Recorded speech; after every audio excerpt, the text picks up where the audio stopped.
నమస్తే,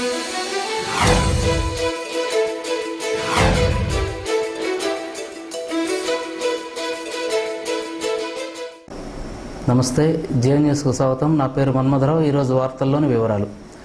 వీఐపీలకు సెక్యూరిటీ ఎందుకు అంటున్న అలహాబాద్ హైకోర్టు.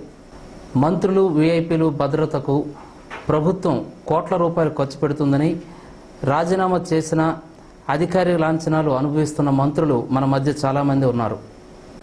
యూపీలోని వీఐపీలకు అడ్డుగోలు సెక్యూరిటీ కల్పనపై అలహాబాద్ హైకోర్టు లక్నో బెంచ్ మండిపడింది. 830 మంది వీఐపీలకు అనధికారికంగా కల్పించిన భద్రతను వెంటనే ఉపసంహరించాలని, వారిపై ఖర్చు చేసిన మొత్తాన్ని 15 రోజుల్లోగా రికవరీ చేయాలని యూపీ ప్రభుత్వాన్ని ఆదేశించింది. నూతన్ ఠాకూర్ అనే సామాజికవేత్త దాఖలు చేసిన పిల్పై ప్రభుత్వం కౌంటర్ అఫిడవిట్ దాఖలు చేయగా కోర్టు ప్రభుత్వాన్ని తప్పుపట్టింది. 830 మంది పొలిటికల్ లీడర్లకు గవర్నమెంట్ భద్రత కల్పించిందని, వీరిలో 170 మందికి ఉచితంగాను 650 మందికి పెయిడ్ ప్రాతిపదికన సెక్యూరిటీ ఇచ్చారని పోలీసు అధికారులు తెలిపారు. వీరి భద్రతకు సుమారు 4.83 కోట్లు ఖర్చు చేస్తుందని, ఇందులో 3 కోట్లు రికవరీ చేయగా ఇంకా 1.83 కోట్లు రికవరీ చేయవలసి ఉందని ప్రభుత్వం తన అఫిడవిట్లో పేర్కొంది. దీనిపై కోర్టు ఆగ్రహం వ్యక్తం చేస్తూ ఈ మొత్తాన్ని 15 రోజుల్లో రాబట్టాలని, ఒకవేళ అలా జరగని పక్షంలో సంబంధిత ప్రాంతంలోని సీనియర్ ఎస్పీ, ఏఎస్పీలే బాధ్యత అవుతారని కూడా స్పష్టం చేసింది. దీనిపై డిసెంబర్ 2న తిరిగి విచారణ జరుగుతుందని పేర్కొంది. తీర్మానం కాదు ముసాయిదా బిల్లే అంటున్న దిగ్విజయ్ సింగ్. రాష్ట్ర అసెంబ్లీకి తీర్మానం రాదని, ముసాయిదా బిల్లే వస్తుందని రాష్ట్ర కాంగ్రెస్ వ్యవహారాల ఇన్ఛార్జ్ దిగ్విజయ్ సింగ్ తెలిపారు. ఇన్నాళ్లుగా తీర్మానమే వస్తుందన్న ఊహాగానాలకు తెరదించారు. సిడబ్ల్యూసీ నిర్ణయం మేరకే రాష్ట్ర విభజన ముందుకు వెళ్తున్నామని, తెలంగాణ అంశంపై అన్ని పార్టీలు వెనక్కి వెళ్లినా కాంగ్రెస్ పార్టీ మాత్రం వెళ్లదని, ఈ నెలాఖరులోగా అసెంబ్లీకి తెలంగాణ ముసాయిదా బిల్లు వస్తుందని దిగ్విజయ్ స్పష్టం చేశారు. పార్లమెంట్ శీతాకాల సమావేశాల్లో బిల్లు వచ్చే అవకాశం ఉందని, సీఎం కిరణ్ సహా ఆయన కుటుంబం మొత్తం కాంగ్రెస్ పార్టీకి విధేయులని అన్నారు. సీఎంకి తన అభిప్రాయం వెల్లడించే హక్కు ఉందా అని ప్రశ్నించిన ఆయన, అభిప్రాయ భేదాలు ఉన్నప్పటికీ సీఎం కాంగ్రెస్ అధిష్టానానికి వ్యతిరేకంగా వెళ్లారని అన్నారు. సమన్వయ కమిటీ సమావేశంలో ముఖ్యమంత్రి మార్పు అజెండాలే లేదని దిగ్విజయ్ వెల్లడించారు. దీంతో సీఎంను మార్చవచ్చిన ఊహాగానాలు ఆయన ఫుల్ స్టాప్ పెట్టారు. సీమాంధ్రులకు ఎలా న్యాయం చేస్తారంటున్న బీజేపీ పెద్దలు. రాష్ట్ర విభజన విషయంలో బీజేపీ అధిష్టానం కీలక నిర్ణయం తీసుకున్నట్లు తెలుస్తోంది. విభజనపై కాంగ్రెస్ పార్టీకి ఇప్పటికీ స్పష్టమైన అభిప్రాయం చెప్పకపోవటాన్ని కమలనాథులు తప్పుపడుతున్నారు. తమ పార్టీ తరపున ఎలాంటి నివేదిక ఇవ్వకుండా జీఓఎంకు లేఖ రాశారని బీజేపీ నిర్ణయించింది. తెలంగాణకు తాము కట్టుబడి ఉన్నామని చెబుతూనే సాధ్యమైనంత త్వరగా బిల్లు తెస్తే మద్దతిస్తామని, విభజన తర్వాత పరిణామాలపై కేంద్ర ప్రభుత్వం ఏం చేయాలనుకుంటుందో చెప్పాలని డిమాండ్ చేస్తూ అధ్యక్షుడు రాజ్నాథ్ సింగ్ లేఖ రాయనున్నట్లు సమాచారం. సీమాంధ్రను ఎలా సంతృప్తి పరుస్తారనే అంశంపై కాంగ్రెస్ పార్టీ స్పష్టమైన వైఖరి చెప్పాల్సిందేనని బీజేపీ నేతలు అంటున్నారు. విభజన విషయంలో దిగ్విజయ్ సింగ్ సిండే, సీఎం కిరణ్ కుమార్ రెడ్డి, పీసీసీ అధ్యక్షుడు బొత్సాలు తలో రకంగా మాట్లాడుతూ ప్రజలను మోసగించే రీతిలో సాగుతున్న నాటకంలో తాము భాగస్వామి కాదలుచుకోలేదని స్పష్టం చేశారు. అధిష్టానం పెద్దలు చెబుతున్నారు. ఈ మేరకు పార్టీ అధ్యక్షుడు రాజ్నాథ్ సింగ్తో రాష్ట్ర బీజేపీ నేతలు సమావేశమయ్యారు.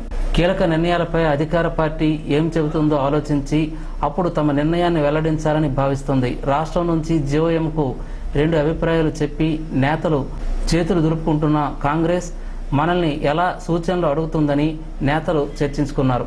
అధికారంలో ఉన్న పార్టీకే స్పష్టత లేనప్పుడు నిర్ణయాలను మనం ఎలా చెబుతామని మాట్లాడుకున్నారు.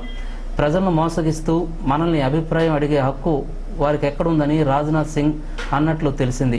మొత్తానికి బీజేపీ వైఖరి చూస్తుంటే చంద్రబాబు బాటలోనే నడుస్తున్నట్టు వివిధ పార్టీల నేతలు మాట్లాడుకుంటున్నారు.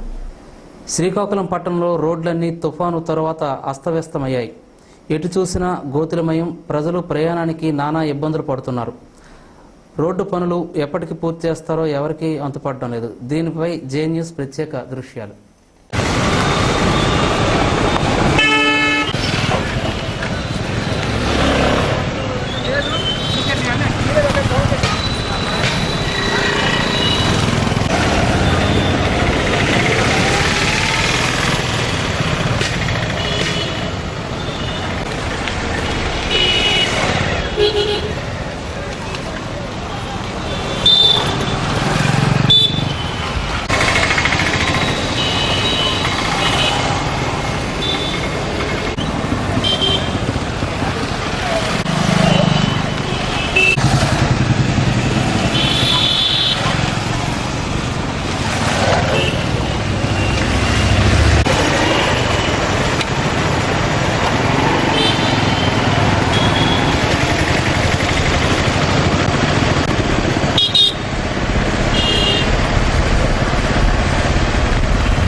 శ్రీమాత్రే నమః. రాజరాజేశ్వరి పీఠం దేవీ ఆశ్రమం నవభారత్ జంక్షన్ శ్రీకాకుళం 2004వ సంవత్సరంలో ప్రారంభించి అంచెలంచెలుగా భక్తులచే అభివృద్ధి చెందుతూ భక్తుల కోరికలు తీర్చే శక్తిగా, వరాలిచ్చే తల్లిగా, పరిసర ప్రాంత ప్రజలకు కొంగు బంగారంగా విరాజిల్లుతున్న అమ్మను దర్శించి తరించి ఆశీస్సులు పొందండి.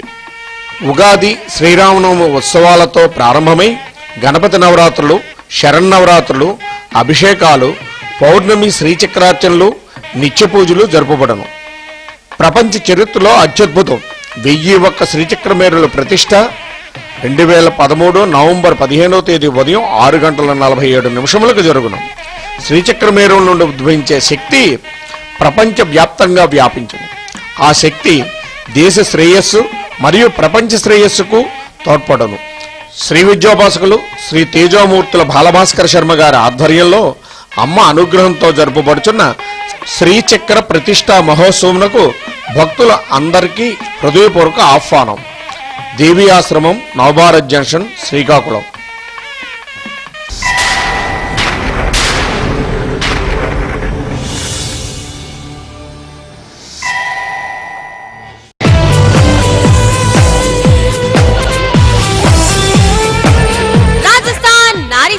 సేల్ మా వద్ద మహిళలకు కావలసిన అన్ని రాజస్థానీ గాజులు, ఫ్యాన్సీ రబ్బర్ బ్యాండ్స్, వివిధ మోడల్స్ లో వేల రకాల హ్యాండ్ బ్యాగ్స్ లభించును. ఇంకా మా వద్ద bed sheets, pillow covers, cushion covers, sofa covers, దివాన్ సెట్స్, డైనింగ్ టేబుల్ క్లాత్లు, TV covers, Rajasthani salwar suits, అన్ని సైజుల నైటీలు, లేడీస్ టాప్స్, మగవారికి కావలసిన jeans, jean pants, cotton jeans, night pants, చిన్నపిల్లలకు డ్రెస్సులు, ఆట వస్తువులు, జైపూర్ మగవారి డ్రెస్సులు, డోర్ మ్యాట్స్, మీరింతవరకు చూడని నమ్మలేని వేల రకాల గిఫ్ట్ ఐటమ్స్ సరసమైన ధరలకు లభించును. 10 గంటల నుండి రాత్రి 9 గంటల వరకు. ఆదివారం కూడా షాప్ కలదు. వెంటనే విచ్చేయండి. రాజస్థాన్ నారీ singer sale, rice millers association కళ్యాణ మండపం, కిన్నెర టాకీస్ ఎదురుగా, జిల్లా పరిషత్ రోడ్. పేదవారికి రుణాలు ఇవ్వాలని సిబ్డి ధనవంతులకే రెడ్ కార్పెట్ ధ్వజమెత్తిన చిన్న తరహా పరిశ్రమల సంఘం అధ్యక్షుడు బివి రామారావు. రాష్ట్రంలో చిన్న తరహా పరిశ్రమలకు చెందిన మధ్యతరగతి ప్రజానీకానికి రుణాలు ఇవ్వడం లేదని, ధనవంతులకే రుణాలు ఇస్తున్నారని సూక్ష్మ చిన్న తరహా పరిశ్రమల అభివృద్ధి సంస్థ రాష్ట్ర అధ్యక్షుడు బివి రామారావు ధ్వజమెత్తారు. పారిశుధ్య వారోత్సవాలను విజయవంతం చేయాలని కలెక్టర్ సారూప్ గౌర్ పిలుపునిచ్చారు. జిల్లాలో ప్రత్యేక పారిశుధ్య వారోత్సవాలను 1099 గ్రామ పంచాయతీలు నిర్వహిస్తున్నారు.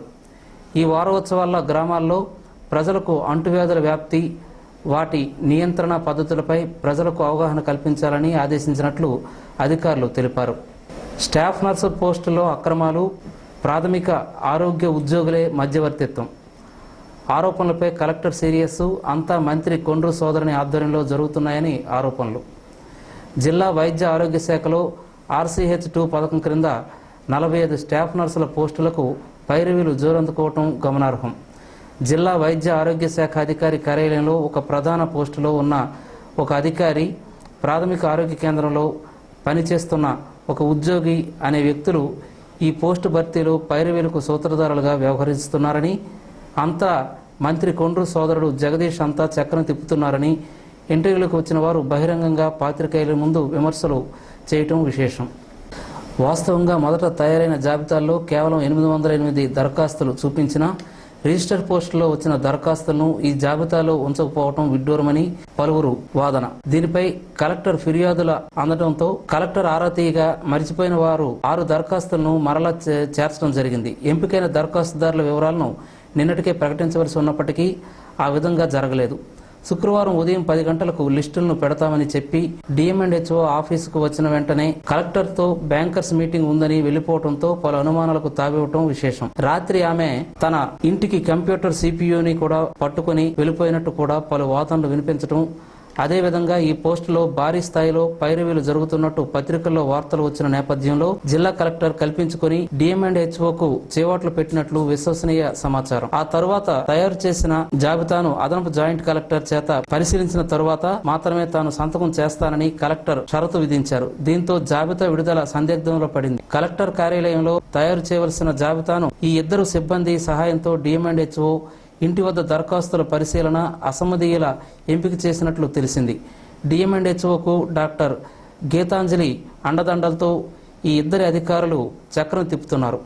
గతంలో డిఎంఎండ్హెచ్ఓ అధికారి పలు అవినీతి ఆరోపణలు రావడం, విచారణలు కూడా నిర్వహించడం జరిగింది. ఆరోపణలు ఉన్న అధికారికే మరలా బాధ్యతలు అప్పగించడంలో డాక్టర్ గీతాంజలి అత్యుత్సాహం తేటతెల్లమవుతుంది. ఈ పోస్టులకు గాను 2 లక్షలకు పైచీలకే బేరం సాగుతున్నాయని అన్నారు. జాబితాను ముందుగా ప్రకటించకుండా తన బేరాసారాలు కుదిరిన తదుపరి జాబితా ప్రకటించాలని డాక్టర్ గీతాంజలి భావించారు. ఇందుకు కార్యాలయంలో చేర్చవలసిన ఎంపిక పనిని ఇంటికి మార్చి ఆ అధికారి ప్రాథమిక ఆరోగ్య కేంద్రంలో పనిచేస్తున్న ఉద్యోగికి అప్పగించారు. వీరిరువురు వాస్తవంగా ఈ పని చేయవలసిన వారు కాదు. స్టాఫ్ నర్సుల ఎంపికకు సంబంధించిన విభాగం సిబ్బంది కూడా కాదు. కేవలం డిఎంఎండ్హెచ్ఓలో అనుచరులుగా మాత్రమే వీరు చక్రం తిప్పడం ప్రారంభించారు. అభ్యర్థులను నేరుగా సంప్రదించి బేరసారాలు సాగిస్తున్నట్టు తెలిసింది. పెద్ద మొత్తంలో కూడబెట్టాలని పథక రచన చేసినట్లు డిఎంఎండ్హెచ్ఓ జాబితా విడుదలను జాప్యం చేయాలని భావించారు. అయితే జిల్లా కలెక్టర్ ఈ వ్యవహారంలో కలుగు చేసుకోకపోవడంతో వ్యవహారం మలుపు తిరిగింది. పారదర్శకంగా ఎంపిక జరగాలని కలెక్టర్ భావించడం, మెరిట్ అభ్యర్థుల్ని ఎంపిక చేయాలని సూచించడంతో డిఎంఎండ్హెచ్ఓకు మింగుడు పడటం లేదు. తన ప్రయత్నాలన్నింటికీ కలెక్టర్ మోకాలడ్డంతో గీతాంజలి ఇబ్బందుల్లో పడ్డారు. ఇప్పటికే బేరం కుదుర్చుకున్న వారికి ఏం చెప్పాలో విషయమై తర్జన భర్జనలు ప్రారంభమయ్యాయి. ఒకవేళ కలెక్టర్ చెప్పినట్లు చేస్తే తన ఆదాయ వనరులు పరిస్థితి ఏమిటని ఆలోచనలో పడ్డారు. చక్రం తిప్పిన అధికారులు ఇరువురు కూడా తమ ఆదాయం ఏమవుతుందోనని ఆందోళన చెందుతున్నారు. డిఎంఎండ్హెచ్ఓ వ్యవహార శైలిపై జిల్లా కలెక్టర్ ఎప్పటి నుండో గురుగా ఉన్నారు.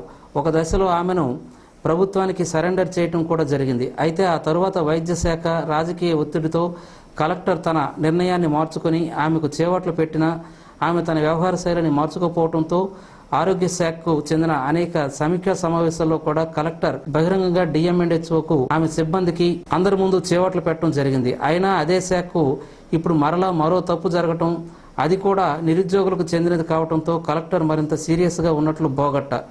ఏది ఏమైనా డిఎంఎండ్హెచ్ఓ అంటే కొండ్రు సోదరులకి అడుగులకు మడుగులెత్తడం, దానికి సిబ్బంది జీ హుజూర్ అనటంతో అసలు ఇది ప్రభుత్వ శాఖ లేదా వేరేదా అన్న అనుమానాలు కూడా బహిరంగంగా వినిపించడంతో అభ్యర్థుల తల్లిదండ్రులు కారాలు మిరియాలు నూరటం విశేషం. ఈ మొత్తం వ్యవహారంపై పూర్తి స్థాయిలో దర్యాప్తు చేయవలసిన అవసరం ఉందని అక్కడ ఉన్న అభ్యర్థులు పాత్రికేయుల ముందు వాపోవటం, కలెక్టర్ ఎప్పటికైనా కలుగజేసుకుని అభ్యర్థులకు తగు న్యాయం చేయాలని వారు కోరటం విశేషం. సీతంపేట ఐటీడీఏలో జిల్లా కలెక్టర్ అధ్యక్షతన ఎస్సీ ఎస్టీ సప్లాన్పై సమీక్ష సమావేశం జరిగింది.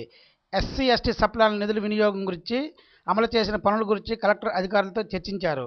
పిఎస్ రాజ్ కుమార్, ఆర్డీఓ తేజ భరత్ మరియు ఇతర అధికారులు పాల్గొన్నారు.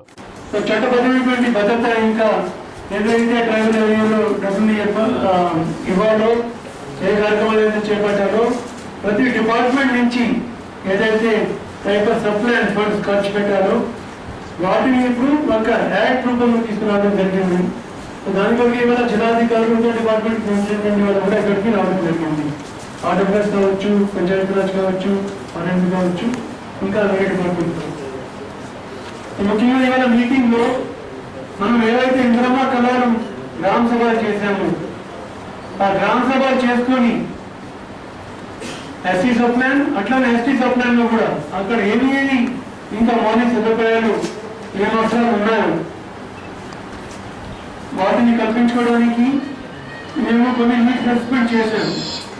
దాంతో ప్రభుత్వం నుంచి కూడా ఒక ఇండికేషన్ ఇచ్చారు. సుమారుగా ఎంత అమౌంట్ అనేది మనం